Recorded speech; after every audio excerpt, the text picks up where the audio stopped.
What is up, everyone? Welcome to another episode of Play Like a Jet Live. I am Clayton Smarslock, and as you can see, that is not that way. That is not that is instead our producer, Spot, aka Nick. What's going on? What's up, guys? So John was supposed to be our co-host today. He had some issues. He was driving and couldn't get a solid connection. And of course, I'm not Luke either. So we do miss Luke. I don't know what, but yeah. So hopefully we see Luke next week. But yeah, hi there. I get to talk about the Jets, which is always fun. I don't want to say they're my adopted team, but when you do work for two Jets fans, it kind of just permeates. It's like bad skincare product. Yeah, your boss are Jets fans, and then you produce a show for Jets fans by Jets fans. So I guess they have to be your adopted team at some point. But yeah, but it's not the end of the world. It could be worse. It could be 2020 Jets, but instead we're talking about the 2021 Jets. And speaking on that, we are wrapping up the OTAs. We got 2 more days of the OTAs wrapping up on Friday, and there's a few names not going to the voluntary workouts. But one name I want to talk about in particular is Jamison Crowder. Jamison Crowder is a no-show, and there's reports that the Jets want him to take a significant pay cut in this upcoming season. This is his last year of his 3-year deal. And this year's his cap hit is $11.3 million. And if they cut him, they could save roughly $10 million. So that's an option if they want to go that route, because they do have some depth at receiver. But he also is the best receiver on the team. As of right now, it still remains to be seen with Denzel Mims and Jamison Crowder. But I kind of want to get your opinion on this. Like, what do you think they should do with Jamison Crowder with that money, and considering that he is one of the best receivers and definitely the best slot receiver at this point in time? Absolutely. And let me preface this by saying that I wasn't the highest on Elijah Moore. I thought maybe 34 was a little too early for him, but from what I've seen in camp, I just had the ticker running that Connor Hughes from The Athletic said he was the most impressive player at OTAs. It's OTAs, so grain of salt, but I do think Elijah Moore is going to be a great NFL player. I like Denzel Mims a lot coming out in 2020. I wanted him in the Ravens, and then, of course, we draft Queen, and then J.K. Dobbins. Like, why are we drafting a running back? But that's beside the point. So I do like Mims. I do like Elijah Moore a lot. But at the same time, I think Jamison Crowder, like you said, is the best player in that wide receiver room right now. And I don't think the Jets are necessarily a team that you can just let a starting wide receiver go. Like, I was on the Packers show just a few minutes ago, and if they had the equivalent of Jamison Crowder, they can let him go. They have lots of depth. But the Jets are a team that, frankly, you need to have talented players on the football field, and some teams it's hard to find 11 guys. I think the Jets do have 11 talented players that they can put on the field at any one time. But if Jamison Crowder is not there, do you really trust Denzel Mims to be the guy? Do you trust Elijah Moore as a rookie? I don't know yet. I do trust Jamison Crowder. He's been incredibly productive when he's been on the field, whether it was with Washington or with the Jets. And he's a guy that is always open out of the slot. He's great. And he's a guy that I think Zach Wilson, if you need a safety blanket, we've talked about, you guys have talked about Christopher Herndon IV. That's not a safety blanket. That is a, you know how people have like heating blankets? Sometimes they like burn. Chris Herndon is a safety blanket that might scald you to death. He's not a security blanket, not a safety blanket. He's a mess. Jamison Crowder is, to me, if you're the Jets and you're Zach Wilson, get buddy with Jamison Crowder. He's going to be open all the time. He's going to be getting you first downs. 3rd and 4, go to Crowder. 3rd and 6, go to Crowder. 3rd and 12, go to Crowder. Red zone, go to Crowder. You know, I like Mims. I like Elijah Moore, but Crowder's a chain mover. Crowder's a guy that I think is perennially underrated. And yeah, I do get Jets propaganda shoved down my throat, but I know a good player when I see it, and Jamison Crowder is a really good player. So I think the Jets should do everything in their power to bring him back, so you at least have 3 competent wide receivers starting out their week 1. Yeah, and we can't forget about Corey Davis, of course, who they just signed in free agency, and Keelan Cole, who they also just brought in free agency. And apparently Keelan Cole is actually getting snaps ahead of Denzel Mims right now. Obviously, it's OTAs. Things could change. They're probably just getting probably just feeling it out, see what works for them. But yeah, Jamison Crowder, he's been very productive in his 2 years there. Obviously, in 2019, they had to deal with the whole mono situation. So he played with Luke Falk. He played with Trevor Siemian for a half a game. And then this last year, I mean, obviously, Darnold he regressed. Joe Flacco was on the field. He wasn't any good. Yeah, you're raving great. But he didn't have great quarterback play, but he was still productive. Like in 16 games, 12 starts in 2019, he put up over 800 yards. He caught nearly 65% of his targets. He's, like you said, he's a safety blanket. And for a rookie quarterback like Zach Wilson, you need to make sure that he has a safety blanket at all times. Whether it's him, whether it's Corey Davis, Elijah Moore, you need to make sure he has one of them, preferably two of them, because absolutely, like you never know what's going to happen. And with Jets receivers in the past, they've dealt with so many injuries at the position that like I would prefer not to let him go, even though we could probably use that money for a Steve Nelson, for a Morgan Moses, for maybe another linebacker, or a Nick Foles, who they will likely have to bring in. I still would like to keep him, even if it does cut into the snaps of Denzel Mims and Elijah Moore. But you just can't get rid of those targets. Right. And actually, staying with this wide receiver thing we got going on, PFF I believe it was a few days ago, released a rankings of the top 32 receiving corps in the NFL. And this was before the Julio Jones trade that happened this past weekend. They had them at 28th, but now that the Titans have Julio Jones, they are now bumped down to 29. So the three teams behind them are the Eagles at 30, Lions at 31, Texans at 32. Do you think that 29, this is receivers and tight ends, so it's not just the receivers. Do you think 29 is where they're supposed to be, or should they be higher? Okay. So when you said that, like gut reaction when we were behind the scenes before we went live, gut reaction, that seems a little low. The Jets have some wide receiver talent. And then you throw in tight ends, like the Jets may have the worst tight end room in football. Actually, Jacksonville. But the Jets have a pretty Tebow like that. Oh my goodness! I mean, they drafted Luke Farrell in the 5th round. Like, I think Jacksonville would have been better flushing the pick down the toilet, but that's just me. You throw in the Jets don't have a tight end room as far as I'm concerned. Chris Herndon, I thought he was cool like 2 years ago, but not anymore.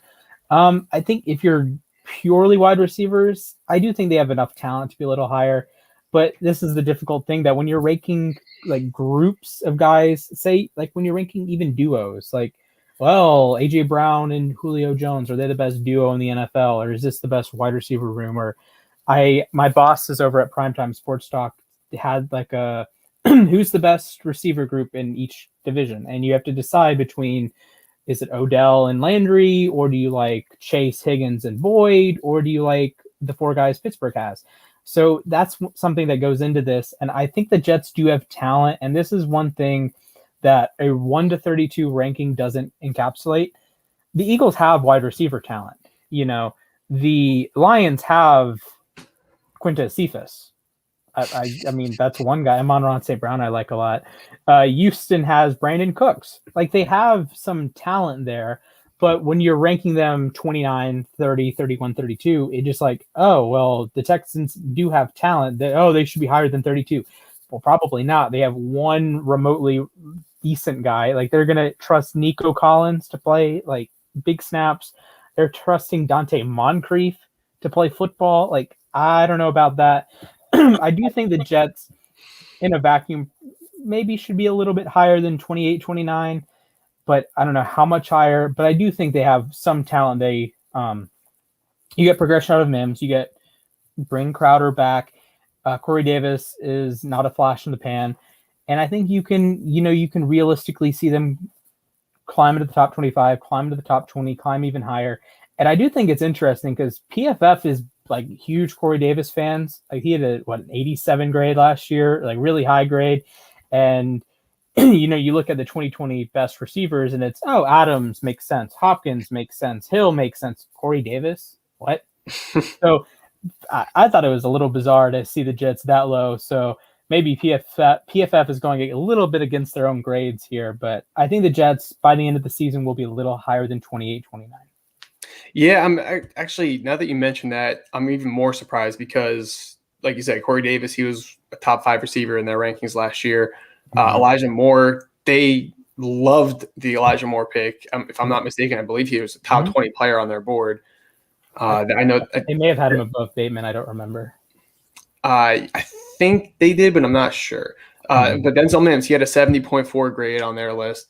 And Jamison Crowder, yeah, he received 70-plus receiving grades in 3 of the last 4 years. So the fact that they actually have him that low is kind of surprising. And then if you look at the 3 teams ahead of them, you got the Saints. Of course, they have Michael Thomas, but who are the receivers after that? Traquan Smith, he's probably receiver 6 on the Jets right now. Like Marquez Callaway, like he's done nothing. Right. I like Adam Troutman. I do think he'll be a good tight end, but he hasn't really proven anything as a receiving target. So is Michael Thomas enough to trump the entirety of the Jets core? I don't think so. But like I can understand, especially after last year. After last year, because he was so injury prone and like not as effective, maybe they should be below. But like if you're coming off of 2019, 2018, yeah, I can understand where you're coming from. But I don't think they should be ahead of them right now. You got the Raiders. Yeah, they took Henry Ruggs in the first round. They brought in John Brown from Buffalo. They have Hunter Renfrow, Brian Edwards, Willie Snead, and of course Darren Waller. So I forgot about Waller. So yeah, maybe they do. Waller the GOAT. Yeah, I think they belong ahead of them. And the Patriots, yeah, of course they signed the 2 tight ends, Hunter Henry and Jonnu Smith. But those 2 guys alone, I don't think they're enough to go ahead of the Jets either. I mean, the receivers are Nelson Aguilar, Kendrick Bourne, Jacoby Myers, and Kill Harry. Should we even mention him? No, I don't think so. Yeah, I'm just reading through the blue text on the Patriots blurb. They mentioned Aguilar, they mentioned Bourne, they mentioned Myers, and then N'Keal Harry has struggled in his 2 seasons with route running being a big issue. He's been open on like 25. If you're a wide receiver and you 99 out of 100 qualifiers, like are you kidding me? And then it's like Gunnar. I have no idea how to pronounce his last name. Gunnar adds depth. Yeah. What? So I do think the Jets are a little bit low, but I do see the value in saying the Raiders are a little bit better because they have the 3rd best tight end in football. Yeah. I can see the Saints being better because they do have a guy that is probably a top 10 receiver. I have him number 6 or 7. You know, I can see that valuing one piece over the sum of the parts in the case like the Jets, where your best receiver is Jamison Crowder, and I'm not even sure if he's a top 25 guy. And I mean, I probably would have honestly the Titans over the Jets even beforehand because I love AJ Brown that much, and I think AJ Brown is a superstar receiver. But it is an ebb and flow here because the Jets have 4 or 5 competent receivers. The Titans have, well, I guess Julio Jones now, but they had AJ Brown and Khalif Raymond, who has one NFL play that he was relevant on, which happened to be in the playoffs. He's a former Jet as well. Oh, okay. So, like, would you take AJ Brown over 5 competent receivers? Maybe. Would you take DeAndre Hopkins over 5 competent receivers? Like, if as a Jets fan, if you had to release all of your receivers right now, but DeAndre Hopkins joined the group, would you prefer DeAndre Hopkins or having 5 remotely competent receivers? Honestly, I mean, I'm not trading the top 5 receivers for any receiver in the league, and I know that might come off as homerish, but I'm also just trying to think like, all right, so who would have to be the receiver 2, 3, 4? Mm-hmm. Like I don't want to like the Jets. That's been my entire life as a Jets fan. Like, it's who's that receiver 2, 3, 4? Like, I don't want to deal with that. So like now that I know, like, all right, we have 5 guys that could step on an NFL field and not be terrible. At least we think. It still remains to be seen. But I'm really enjoying the feeling, and I think by season's end they will be much higher on this list. I'm not saying they'll be a top 10 group or anything close to that, but I think they could definitely be in the top 18 or so at year's end. But it also depends on what kind of offense they run. I don't know if they're going to be more. I think they're going to be more run heavy. So maybe the receivers don't have enough to show to really go up the rankings. But I love Elijah Moore, man. And now that he's getting all this love in the OTAs, I can't wait to see him. Right. And actually, speaking of OTAs and Elijah Moore, we are now going to be joined by, I'm sorry if I messed this up, DJ Bien-Aime. That's fine. Yeah, that worked. That worked. I'm doing good. Do I sound okay? Yeah, you're good. Yeah, you sound good. All right, let's roll. All right, man. Yeah. So I mean, how's it going? I know OTAs were off today, but how's your day off? I guess.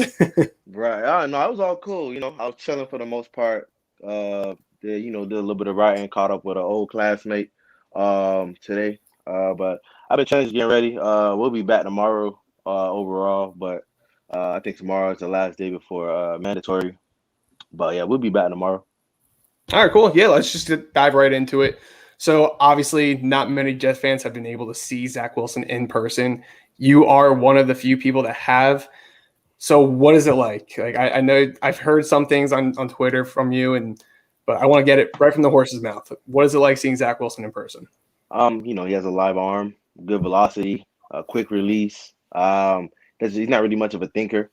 He has like a natural feel to the game that we've been able to see so far. Granted, it's OTAs, t-shirts and shorts, so you can't put too much stock into everything that you see. But right now, he's passing these tests that we've seen. He doesn't ever look. He rarely looks out of sorts or discombobulated or confused. There've been some moments throughout OTAs where he has, but for the most part, they've been. This has been a really good showing so far. Like I said, the arm is live, good velocity. He knows when to throw a touch pass, zip it in to a tight window. He doesn't have a cannon, he doesn't have like a Josh Allen or like a Patrick Mahomes or whatever. But his arm strength is fine. Like that won't be an issue. And at the end of the day, the velocity matters more. And he's been able to fit some throws into some tight windows. Awesome. And I know I've been hearing like the backup quarterbacks are just brutal. Like when do you expect Nick Foles to get here? Man, I don't know, to be honest. I mean, probably during training camp, to be honest. Probably during training camp. I could see Joe Douglas finally making that move. They played better on Tuesday, but the previous day, man, that was bad, bro. Like, I'm not gonna lie to you. It was bad. Like, you have all the beat reporters saying that it was bad, then yeah, it was probably worse than how we were describing it. We were just being a little nice, to be honest. But again, it's OTAs, so let them get their reps. Let them, continue to try to fight to be backup NFL quarterbacks. You know what I'm saying? So they should still get all their reps overall. But I could see them trying to get Nick Foles in there probably during training camp. Cause he's a vet, so you don't really need him in during OTAs, to be honest. Yeah, and I feel like Nick Foles is smart enough to where he can kind of pick up the playbook relatively quickly. But actually, so out of the two, James Morgan and Mike White, who's actually getting the backup, like the primary backup snaps? It rotates. Sometimes it's Mike White, sometimes it's James Morgan. It just all depends on the day, to be honest. Like the first few weeks, like the first couple of practices, it was Mike White, and recently he's been James Morgan. So as each practice goes on, it's gonna be a battle between those two. Going back and forth, especially if they bring in Nick Foles, one of them is going to be basically fighting for the NFL life at that point. But it's been fairly even between the two. Neither one is really like separated from the other. But I will say there is a noticeable drop off when Zach goes out and they go in. So that's why they really do need to get a veteran, because if, let's say hypothetically, Zach Wilson were to get hurt or he has to miss some time for whatever reason, you can go to Vegas and you can put an enormous amount of cash on whoever the Jets are playing that week, because they will not cover that spread if Mike or James Morgan is out there. It's Luke Falk all over again, isn't it? Yeah. Yeah, we've been down that road. We don't need to do it again. But. Right.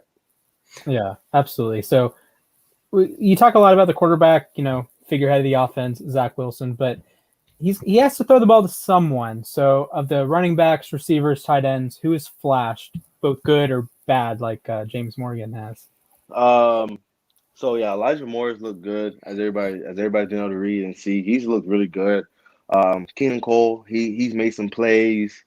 Running back, I've liked what I've seen from Ty Johnson. I like what I've seen from Tevin Coleman. Obviously, Michael Carter.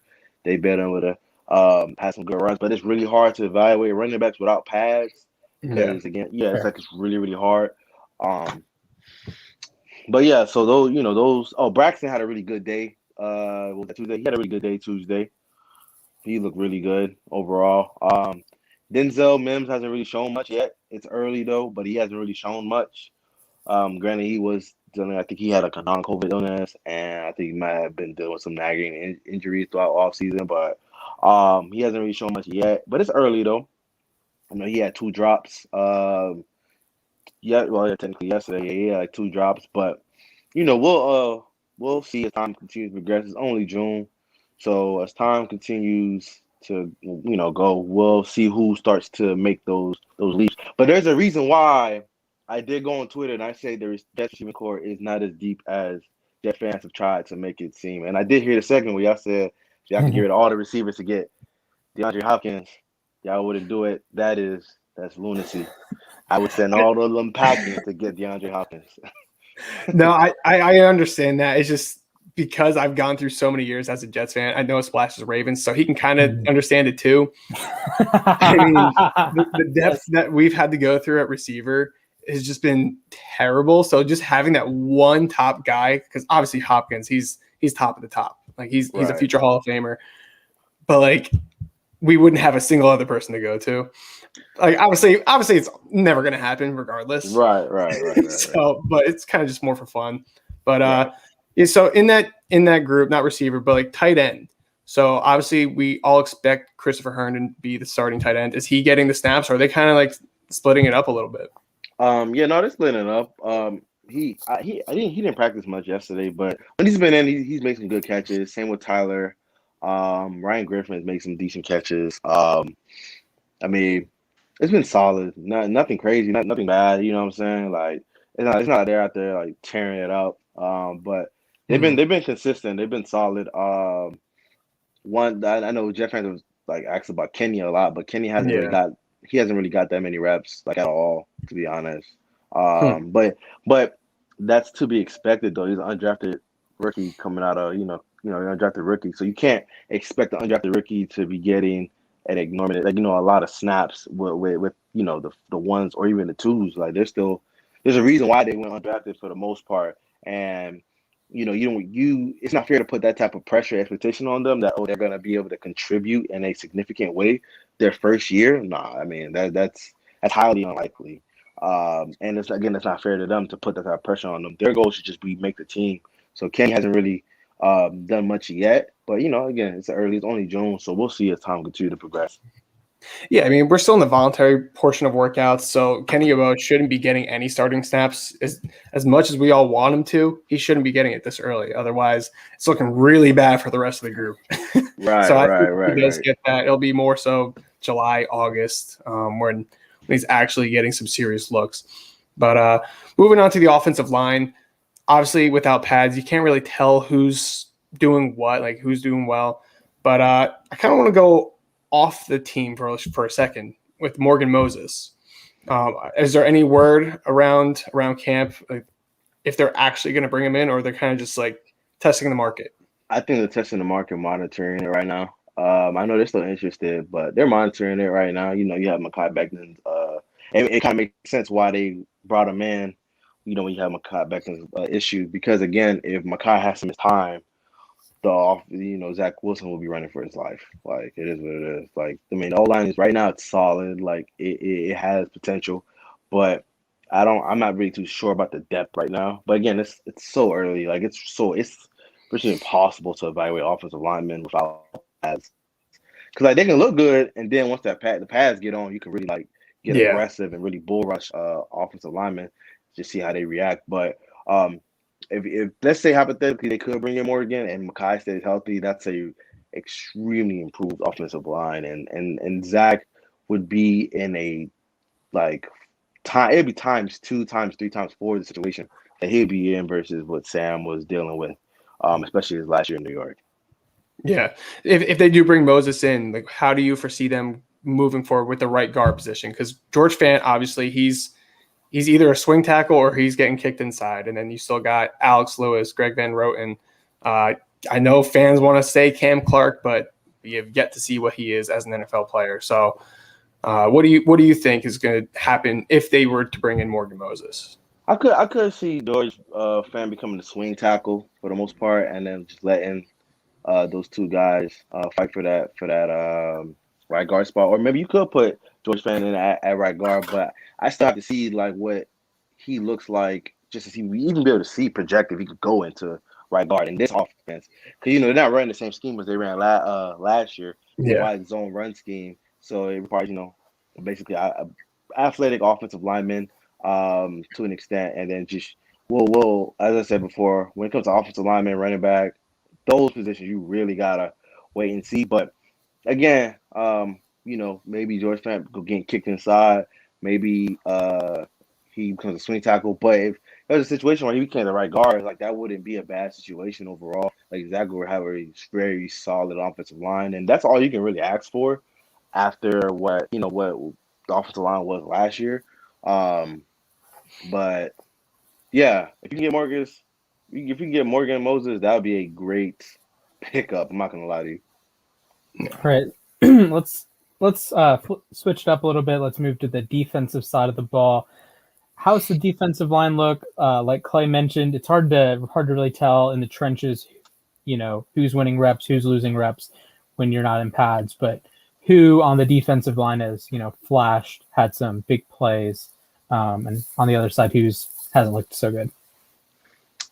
So CJ, if we're gonna go like the whole entire defense, CJ has looked really good so far. Again, we have to always preface it. No pads, t-shirts and shorts, but he's looked really good so far. Again, Jared Davis is somebody that the Jets have spoke pretty high of. Jeff spoke extremely high of him, talked about just breathing new life into him and how he's excited to work with him. LaMarcus Joyner, Jeff talked about him a lot. Let me think. I think we've seen probably 2 interceptions. No, 3. We've seen 3 at OTA so far. I think LaMarcus had one of them. It was LaMarcus. I think Elijah Campbell and Michael Carter the second. That's what we've seen so far. And but yeah, LaMarcus Joyner, he's been flying around the field and been a good leader for the Jets. Has been able to communicate and get everybody in the right positions, things of that nature. I know that Jeff is high on Ashton Davis too. He spoke about him a little bit. The cornerback spot is still a work in progress. That's something that's going to be a work in progress throughout the majority of the year because it's just so much inexperience there, So there's going to be ups and downs. Like they had a really good practice the last time we was out. Not the last time, but the previous time. I think that might have been Thursday. They had a really good practice. I'm not going to lie to you there. Tuesday, not as good. Defensive line. I know Jeff brought up Bryce a little bit. He said that he's been flashing. I think Bryce Huff. He said he's been flashing. So, again, early stages, but those guys, the ones I mentioned, those guys have stood out a little bit. Outside of Ashton. Ashton he's been dealing with injuries and whatnot, but I just mentioned them because Jeff mentioned him and said that he's really high on him. So just wanted to, mention his name too. But LaMarcus for sure. CJ, Jared Davis, who else? Isaiah Dunn a little bit. The undrafted guy out of Oregon. He's showing a little bit. Yeah, he's showing a little bit. So is Michael Carter the second. Those two have for sure shown something. So those are guys that come off the top of my head that have, that have flashed a little bit throughout practice. All right, cool. With the defensive line, obviously, and as we've already alluded to a couple of times, they're not in pads. People have to remember they're not in pads. It's not real football right now in the trenches. But who's getting the starting snaps on the defensive line? We know Quentin Williams out with a foot injury. and I believe Fadakasi has been out too. So who's been getting those starting looks, and who's one guy that you think I have a feeling I know who the answer is because you kind of just mentioned him, but who's the one guy that's kind of getting overlooked and that could have a serious role in this defense? So like it's been mostly a rotation, nothing solid when it comes to the defensive line because again it's so early. But again, I think Huff was the one that got the. I remember the other day when Zach had to do third down, 11 on 11. He went like 1 for 4 with a fumble sack. And I think Huff was the one who got to him. So Huff has made some noise a little bit. Yeah, but the defensive line for the most part, it's just been like a rotation, like everything, like nothing set and solid right now. Because again, it's only June. It's June what 9th? So everything, it's just been more like a rotation with them. Obviously, with the offense, it's a little bit different. Obviously, Zach is getting most of the 1 reps, and Keenan Cole and Elijah, they've been getting a lot of 1 reps at receiver. But everything else has kind of been like a rotation. Even like the running back spot has been like a rotation for the most part. Like some practice, some sessions it'll be Tevin Coleman, sometimes it'll be Michael Carr, and sometimes it'll be LaMichael Pirine, you know. So it's been random there, and it's been just as random at the D line. Absolutely.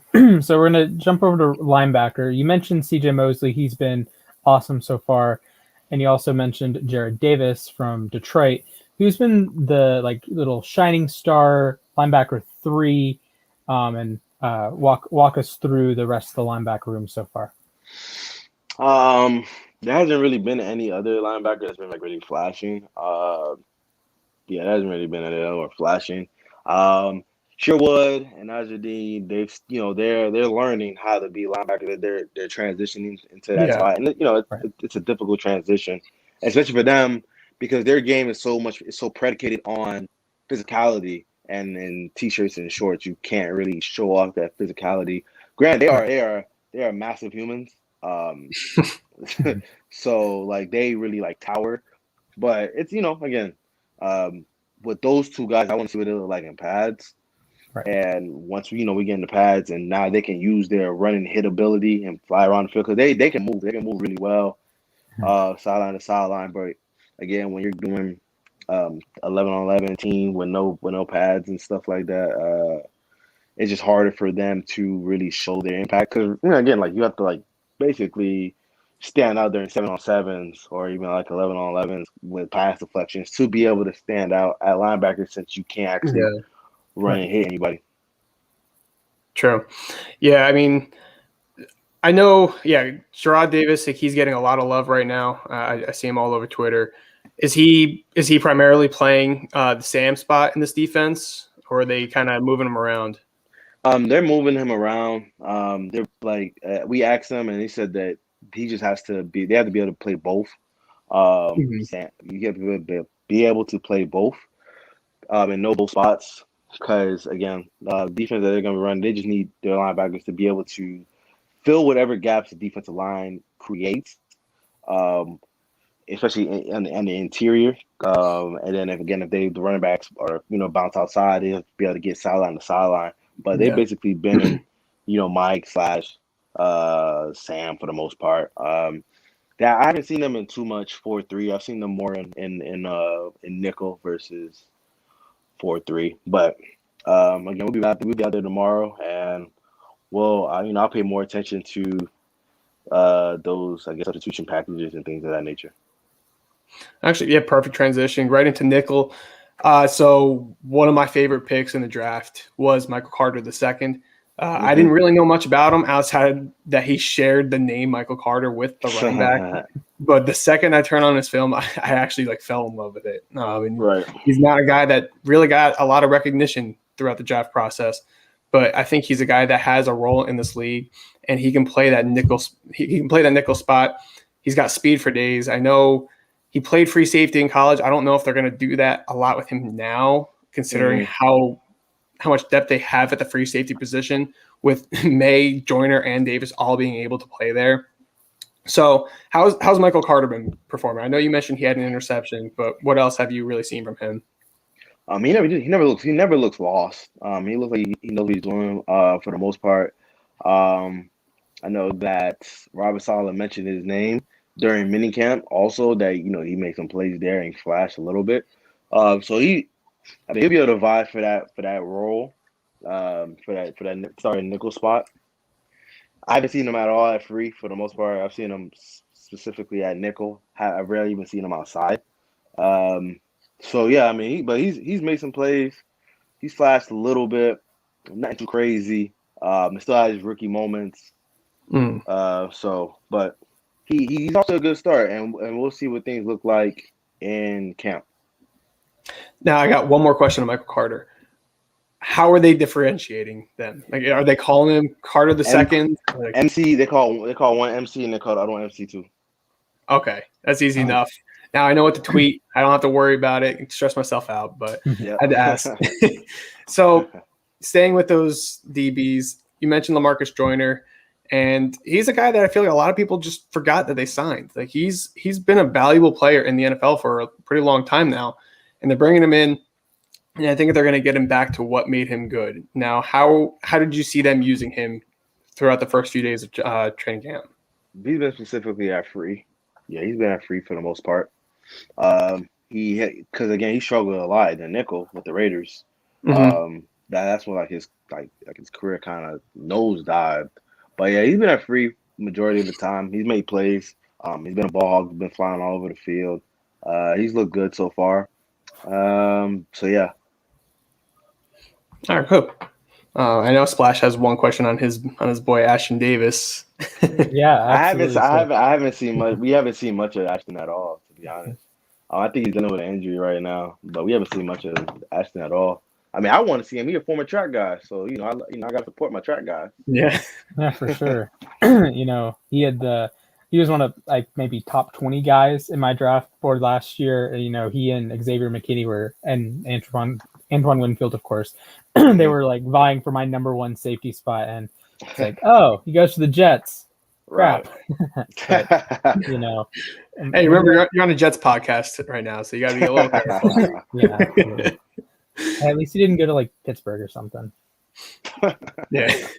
But yeah, I got one more on the defense, and then I got one to finish it off. You mentioned Isaiah Dunn. He's an undrafted free agent. So do they have him playing more on the outside, and or are they kind of just moving him around too? Because obviously on the outside they only have Bless Austin on paper. They only have Bless Austin and Bryce Hall really vying for those starting two spots. So where's Isaiah Dunn in that mix? I think I've seen him more in the slot. Yeah, I think I've seen him more in the slot. I think I've seen him outside a couple of times. But yeah, so it's been on the outside. It's been Bryce. It's been Bless. A little bit of Jason P. A little bit of Jason P. But yeah, I think I've seen more of when I've seen Isaiah make plays, it's been in the slot. So yeah, when I've seen him make plays, it's been more in the slot. Now, do you think because there's so few names on the outside that they'll actually take a look at a Steven Nelson and try to bring him in? I know there's been talks between the two sides, and a lot of fans really want that veteran presence because this group is so young. I think the oldest non-special teamer, not including Justin Hardy, I think the oldest one is going into the third year into the league. Yeah, exactly. And we saw what happened with Lamar Jackson in that Raider game. I hope he can get better. But Steven Nelson, he's right there for the taking. Is that still a possibility? Yeah, I think it's still a possibility, especially when I'm bringing in a veteran. As Robert Saleh said, right now, they just want to get young guys some reps. Here's my thing with the veteran thing: who are they going to bring in that's going to make a significant difference? Do you think Steven Nelson is going to make a significant difference? He just if he could make that quote unquote significant difference, why did Pittsburgh, who's a great defensive team, let him go? There's just not that many options. There's not a single former Pro Bowler on the market outside of Richard Sherman, and he's already said he wants to go to a contender. So the Jets aren't there yet. They could get there, but they're not there yet. He only has 2 years left. As he said. So my question is, yes, get a veteran, but how much of an impact? Because I feel like Jet fans want Steven Nelson. They've been talking about Steven Nelson. So you bring in Steven Nelson, and he doesn't make that much of an impact. All you do is take away reps from guys that could use it to end up becoming better players than Steven Nelson. So But I completely understand why bringing one in because it's very young and very inexperienced. So, and that might be why Zach has had times where he looks really good because the DBs Yeah. aren't. That could be a possibility. Not 110% sure, but yeah. So yeah, I do envision them bringing in a veteran, even though I don't think I make much of a difference. But it's just having a guy that's been around the block that understands coverages, that understands NFL offenses that can help groom some of these young guys. Yeah, and I mean, I do believe that Bryce Hall and Bless Austin are better fits for this defense than they were for Greg Williams. So I'm expecting progression, but how much that still remains to be seen. Now, I want to leave it off with this one. Robert Saleh, obviously, he's bringing in it's completely different from the Crazy Eyes era. I refuse to say that former head coach's name. It's a completely different situation. How's just the feel around camp? Like, can you just notice it just looks a lot better. It looks like an actual NFL team. Yeah, I mean, the vibe has been good. Like funny, Robert isn't actually like as fiery on the field as he was on the sidelines. Coaching, the San Francisco 49ers defense. Those videos where his neck veins are popping out of his neck, and you don't see that guy. You don't see that guy pretty often on the field. He has more. He has more of a CEO vibe. But yeah, I mean the vibe's been good though. But it's a honeymoon stage, so of course it's gonna feel good. Like I mean it's pretty early, so as time progresses, we'll see what the vibe really looks like. When the season actually starts, you know what I'm saying? Yeah. And there's some ups and downs and things of that nature. But right now, everything is smooth sailing. Yeah, obviously there's going to be some turbulence. Like this isn't a playoff ready team. Could they surprise? I guess sure, it's possible, but I don't expect it. I'm not trying to be that kind of Jet fan that's saying playoffs or nothing. But I've seen some Jet fans say that like, what if we're in a playoff race and we end up missing out because Steven, we don't have like a veteran cornerback on the roster. I'm like, if you really think a veteran corner is going to be the difference between you being in the playoff picture and you not being in the playoff picture, then you have a large misconception about where your team is right now. I think the only corner making that difference is Darrelle Revis in 2009. Maybe I think Sherman could make that difference. I think Sherman could make up some of that difference. But overall, yeah. So. Yeah, I mean, I think a lot of coherent Jet fans are expecting them to maybe get into that 7-8 win range at best. I don't really foresee them going over 500. It's going to be tough. You got to remember, a lot of people thought they were going 0-16 last year. They were very close. So I don't think a Steve Nelson will really make that huge change that will put us into that playoff contention. But I think it's just more so Jet fans want to see the roster filled out a little bit. And Nelson has had success, and obviously Bless Austin, especially last year, struggled. So I understand, and I'm part of the fan base that wants Nelson. It would be nice to see, just because I've kind of lost a little faith in them. But I hope they prove me wrong. But hey, man, DJ, thanks for joining us. I really appreciate it. If you want to tell everyone how they can follow you and get to see your work, just let them know.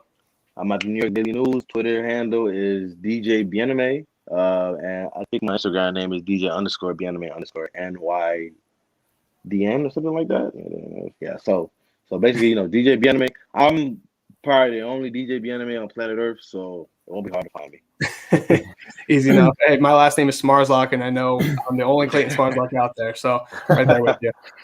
All right. But yeah, I appreciate it, man. Thanks for taking the time, and hopefully we'll talk to you soon. All right, no problem. Thank you for having me on. Thank you. Take care. Yes, sir. All right. That was DJ Bien-Aime from the New York Daily News. Awesome having him on, kind of breaking down the Jets OTAs. I believe Friday is the last day of OTAs, and then next Tuesday is mandatory minicamp. And that is, we're getting closer. I mean, we are Quinnen Williams days away from the opening day, as Jets Twitter put it out there. Yeah. So, I mean, I'm excited, man. I'm ready to see what this team is looking like, especially when we get some pads on. And I mean, I know you're not as ecstatic about it being being a Ravens fan and then having that Falcons sticker in the back. It happens. But it was great having DJ on, and try to get some insight on the team. I know people have been dying for it, especially with this new front off, or not new front office, but just a new kind of obviously new coaching. Yeah, new vibes, new quarterback, new everything really. So I don't know. Yeah. But you have anything to say about that? I do want to caution you about Steven Nelson. I remember 2020 around this time last year, I'm having a conversation with Nick, my boss, and he's like an all AFC North team. And I'm like, okay, well, you got Marlon, you got Joe Hayden.